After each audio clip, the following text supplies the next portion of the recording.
Now, what would you do if you received a $2,400 annual check? Well, hold on to your seats, guys. This could be a real game changer if this pushes through. Senator Bernie Sanders, with his colleagues, just reintroduced the Social Security Expansion Act in Congress. And so this means that there's a renewed interest in the bill, and it's actually something that we should be paying close attention to for our cash flow and financial freedom goals. Why? Well, the headliner here really is this $200 increase in people's monthly Social Security checks. That includes SSI, SSDI, and our friends on survivor benefits. Putting it all together, that is an extra $2,400 a year for our Social Security fam. Of course, they have to get this passed with Republicans probably blocking every step of the way, but hey, I've seen more surprising things come out of Capitol Hill lately. Plus, the fact that they've so confidently reintroduced the proposal probably means that there's something there, right? At the very least, they probably have some new players to add to the list. Definitely something that we should look into today. Now, on the local level, we also have the recently passed Minnesota House bill that mandates paid sick days to workers. And you know how I know it's a big win? Well, the way it's got employers gripping and pretending it's the end of the world. But seriously, guys, when I read the bill myself, I mounted it to just about 6 days of paid leave per year. Now, I don't know where these people are getting their info. Wisconsin Governor Tony Evers, he's proposing a paid leave plan for his state. Just goes to show how popular this particular movement is getting. But what do you guys think? Will we see paid leave on a national scale within our lifetime? Drop a quick comment, yes or no, down below. Also, if you own a home, make sure that home is protected. Get your free home warranty quote. There's a link in the description down below of this video. An extra $2,400 a year in Social Security benefits. It's for real, guys. Here, check this out. We all know the cost of just about everything is going up, and it can be especially difficult for people on a fixed income. That's why each year Social Security makes a cost of living adjustment, which increases benefits based on inflation. Verify viewers Gary and Edward reached out to us at verifythis.com to ask if a bill would add even more money to checks on top of the annual adjustment. So let's verify. Would a bill give Social Security recipients an extra $2,400 per year in benefits? Our sources are the Social Security Expansion Act and the Senior Citizens League. The bill Gary and Edward are referencing is called the Social Security Expansion Act. It was introduced in June by Oregon Representative Peter DeFazio and Vermont Senator Bernie Sanders. The bill would overhaul how Social Security benefits are calculated and add a Social Security tax to investment and business income of some of the wealthiest Americans. Also in the bill is a proposal to give an additional $200 a month, or $2,400 a year, to people who receive retirement, disability, and survivor benefits from Social Security. The extra $200 would be separate from the annual cost of living adjustment that Social Security already provides. The plan would not apply to those who get supplemental security income. So, yes, a bill would give Social Security recipients an extra $2,400 per year in benefits. So yeah, it is for real. And just before Valentine's Day, Senator Bernie Sanders formally reintroduced the Social Security Expansion Act to Congress. And this time, he had a lot more support from fellow lawmakers pushing this initiative. As Go Banking Rates previously reported, the Social Security Expansion Act, it was first introduced on January 9th by Sanders and the United States Representative Peter DeFazio. Now, under the terms of the bill, anybody who is a current Social Security recipient or who would turn 62 years old in 2023 would receive an extra $200 in each monthly check, meaning Social Security recipients could get an additional $2,400 a year in benefits if this bill wins approval. And I'm pretty sure that seniors would welcome this change. What, with inflation wiping out those annual cost of living increases or the COLA increases? Y'all know what I'm saying. Not to mention, this is one of President Biden's promises before he was inaugurated. Now, that June 9th intro of the bill, it didn't quite come through for us, but now they have reintroduced the bill and, along with a new coalition of supporters, including co-signers like Senator Elizabeth Warren, Representative Jan Schakowsky, and Van Hal, they are now renewing interest in this Social Security Expansion Act. Now that people are paying attention to what other lawmakers seem to be floating, which is this proposed cuts to Social Security as the U.S. faces its latest debt ceiling crisis. Plus, they are also finally putting a proposal on the table that won't endanger Social Security benefits like the others. In fact, it'll probably find a way to fund the program and to make sure that the future generations can receive benefits through 2096 by taxing the highest earners in the country. People like myself are actually looking forward to this. I'd hate to be paying into this system and then come time to retire, this thing's tapped out. I'd be pissed off. Anyway, now according to a press release from Bernie Sanders' office, this will be done. Quote, saying, all without raising taxes by 1 penny on over 93% of American households that make less than $250,000 a year. 93% of American households, that's what they're saying. Now, I'm pretty sure that's the way that a democracy would go. Right, guys? Like Sanders pointed out in his statement, quote, at a time when nearly half of older Americans have no retirement savings and almost 50% of our nation's seniors are trying to survive on an income of less than $25,000 a year, our job is not to cut Social Security, end quote. So Sanders said this in a statement. Senator Elizabeth Warren also added that, quote, as House Republicans try to use a manufactured debt ceiling crisis to cut the Social Security that Americans have earned, I'm working with Senator Sanders to expand Social Security and extend its solvency by making the wealthy pay their fair share so everyone can retire with dignity. Now, in their defense, Republican leaders haven't gone on record saying that they're interested in cutting Social Security. They haven't, nor have they done that for Medicare. Senate Minority Leader Mitch McConnell, he made remarks on the subject as recently as February 14th, where he said, quote, it continues to come up. The president was talking about it in the State of the Union. So let me say it one more time. There is no agenda on the part of the Senate Republicans to revisit Medicare or Social Security, period, end quote.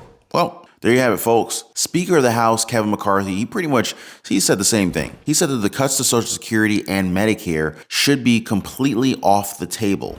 Cool. But I don't know, guys. What they do need to talk about is cutting government spending. Makes you wonder why they're not spending more time doing that. Now, what I can say for sure, though, is that Social Security's crisis is on a deadline. Add to that, you got the debt ceiling cliff, and we'll most certainly see something happen here in the next few days or weeks. The Social Security Expansion Act bill is timely for several reasons. So the first one is it follows a Social Security Administration announcement in 2022 that Americans will stop receiving their full Social Security benefits in about 13 years without actions to bolster this particular program. It also comes during a period of historically high inflation that has a particularly big impact on seniors living on fixed income, and many of whom rely solely on Social Security payments. Now, according to this press release from Bernie Sanders' office, quote, nearly 40% of seniors rely on Social Security for a majority of their income. 1 in 7 rely on it for more than 90% of their income. And nearly half of Americans age 55 years old and older have no retirement savings at all. End quote.